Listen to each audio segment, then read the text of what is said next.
Oh, Paystreak broke YouTube. Finally, after 5,462 videos on YouTube, I got a copyright strike on my channel. I thought it would be fine. I'll tell you what happened. This morning, what I do before I publish a video, I will review it in YouTube Studio so everything's all right. Make sure it's appropriate. Make sure I don't have to trim anything up on it. I can trim the beginning and the end on my videos. I don't edit my videos. So, and my channel's not monetized, so me having a copyright strike isn't going to hurt my channel any bit whatsoever. So this morning I published that video, and I went back to the content list, and then boom, within 15 seconds, bam, a copyright strike comes up. Like, oh man, what? What's that? And I tried to figure out what it was, you know, because it was different from all the rest of the videos on my list that I have uploaded. And it said copyright on it. I'm like, what the hell is this copyright thing? So I figured it out after a few minutes. It took me a few minutes to figure out how to see what the heck it was. So it opened it up, and I played, I didn't play a song. A song was playing in the background during my video, and I thought that was going to be fine. You know, it was kind of quiet, but YouTube figured it out right off the bat. You know, they have these computers that listen in on your videos, but nobody had even watched the video yet. Bam, the copyright strike came right up. So YouTube already knows that that music is in that video in the background, and they just decide to give me a copyright strike. I'm not, like I said, I don't care about the copyright strike. It's not going to hurt my channel any bit. But it was the explosion video, the video with the explosion I just posted this morning. And it was some music. It was like really soft music in the background. I don't know what the name of the music is, but I could just barely hear it. You know. And so a couple years ago, I found a toy, an adult toy, in a tot lot, and YouTube sent me a message. And it was actually a real person sent me a message from YouTube saying that they had censored that video. They made it for 18 and over, and my videos are not for 18 and over. And you know, those videos that are 18 and over just don't get recommended, and they don't really do very good. So they censored that video. They made it for 18 and over only on that adult toy in the playground there. I just only showed it for a split second, and I threw it in the garbage can. And so just a couple weeks ago, I had another censor too. They flagged one of my videos.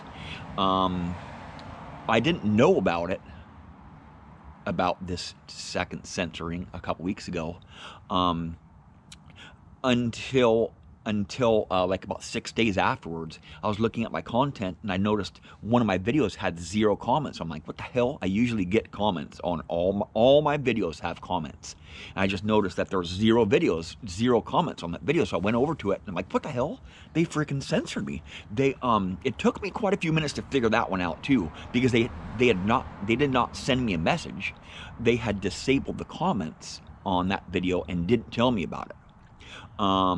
So they didn't let me know through YouTube. They didn't let me know through any emails, no notifications, nothing. So they restricted that video. They put no comments on that video because Kurt had me. I Googled the word that Kurt said, and I was just curious what it was. I mean, I've asked like 15 people since. Nobody knows what that word is, right? I'm not going to say the word because I don't want this video to have no comments either. But I Googled the word, but I didn't say the word that was censored on there. I said some word. But anyway, YouTube is censoring more and more and more since AI is coming out, and they're listening to all the videos. You know, literally they're scanning all of our videos for any inappropriate content or any strikes on like music or whatnot. But I've always been pretty aware about even making videos around music. I'm just really observant on that. And usually if somebody's playing loud music, I'll just turn my camera off and just start another video or go somewhere else where the music is not playing. But this time around, you know, I was thinking, you know, I can get away with that, but obviously I could not get away with it. It was just really soft music in the background, and there was lyrics in it too. So I guess there was lyrics in it. I didn't really notice it at the time, but you know, it took me a few minutes to figure it out what that copyright thing was all about. But no skin off my back. You know, my channel's not monetized. I don't make any money from YouTube. I don't sell merchandise on YouTube. I don't put ads in my YouTube videos. I don't edit my YouTube videos. I'm not promoting products. I'm not putting links on my channel to buy all the stuff that I have. I'm not sponsored. You know, I don't get paid for testing metal detectors. I don't have hats that show dealers and stuff. You know, I'm not showing links to dealers and promotional codes and whatnot. I'm not a salesman. I'm not a salesman, man. I'm just a metal detectorist, right? And I like making videos. I like teaching, and I like being out in different spots, you know, every day. And you know, this copyright strike thing, no skin off my back. I'm not really worried about it because I don't make any money off of YouTube. I do this just because I'm having fun, and I really enjoy making videos. So it's a whole nother element to metal detecting, is having a camera with you and having a camera on top of my head. You know, there's a lot of obstacles, a lot of barriers that I have to struggle with because I have a camera. You know, I have to worry about my batteries, my camera lens, water on my lens, glitchy cameras, you know, camera angles, you know, getting the right angle on my camera on top of my head. And the sun, you know, the early morning sun, like this time of day, it's just really hard to make videos because it just saturates all the colors and stuff in the morning. Usually I do not make videos early in the morning like this, or even later at night when the sun goes down. When the sun is out, it's hard. When it's cloudy or overcast, piece of cake, man. It's like a cakewalk. You know, that diffused light that comes from the clouds, man, is just super easy, man. I can make videos early in the morning because the sun's not harsh. That harsh lighting, that low horizon sun, makes it really hard to make videos, man. You guys just have no idea, if you've never made videos before, what I go through. And I'm always having to change my batteries. I'm always having to clean my lens off because, you know, I'm hunting in the dirt, I'm hunting in the rain, I'm hunting in the mud, and I want that camera angle to be, I want you guys to see exactly what I'm seeing. You know, if I had my camera mount on my chest here, I might have 500 subscribers still, right?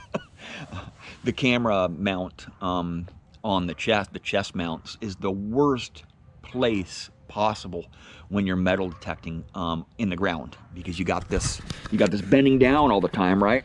You got this bending down. My head is a natural gimbal. I'm turning my head wherever I'm looking, and I can even jump up and down, and it's stable. My neck stabilizes my head, and it stabilizes my camera onto my head. When a camera's on my chest, it's gonna do whatever it wants. It's like a rag doll. You can grab a head on a doll and shake it all around. And that camera on the top of the head is staying still, and your body is flopping all around. And that, if your camera is mounted on your body, it's just so hard to manage it. You're always touching your camera, you're rubbing your camera, and your lens gets all dirty. Sure, I might be able to see what my camera's doing when I have it on my chest, but just the hardest way to make videos is with it on the chest, man. If you guys have ever done chest mounted videos before, you guys know how much of a pain in the ass it is. But I like it on my head. It took quite a bit getting used to on my head, I'm telling you. Even now, I still struggle a lot, getting that right angle so I can see my camera is in the view. My targets are in the view of my camera. You know, when your camera is on your chest, it's just too close to the ground. It's too close to the ground when you get on your knees, and then you end up looking at your camera and your targets are way up here, right, out of the view of the camera, and the viewing angle on the camera, it seems like it's zoomed in when your camera is close to the ground like that, and it's just hard to get a whole perspective. It's not really 55 millimeter, you know. 55 millimeter is what I get when I have my camera. About 50 to 55 millimeter is what I have when I have my camera up here. When it's down here, it's really hard to work with the camera, and it's always in your way. You know, the camera's always in your way. When it's up here, it's out of my way, out of sight, out of mind. I just press record and I go. But I got a copyright strike. I'm really not worried about it. Not worried about it one bit. You know, I don't make any money off of YouTube, so I'll just continue what I'm doing. You know, I have about 200 videos left that I've already uploaded that I can just upload whenever I want, or I can publish whenever I want, because I'm always uploading videos. I uploaded a lot of videos last spring and early summer and last winter. I still have a lot of videos from last winter. I just need to trim them up a little bit, trim up the end or maybe the beginning. But I'm detecting every day. I mean, it's really hard to metal detect right now. It did rain last night. I think it rained. I'm not really sure, but it's been the driest summer on record. I think it rained last night. I heard some thunder and lightning. It woke me up early in the morning. I don't know what time it was, but we had some thunderstorms come above last night. I don't think it rained, but it'll start raining here pretty soon. Give it a few more weeks, or maybe a month and a half or so. It'll start raining. Well, thank you for watching.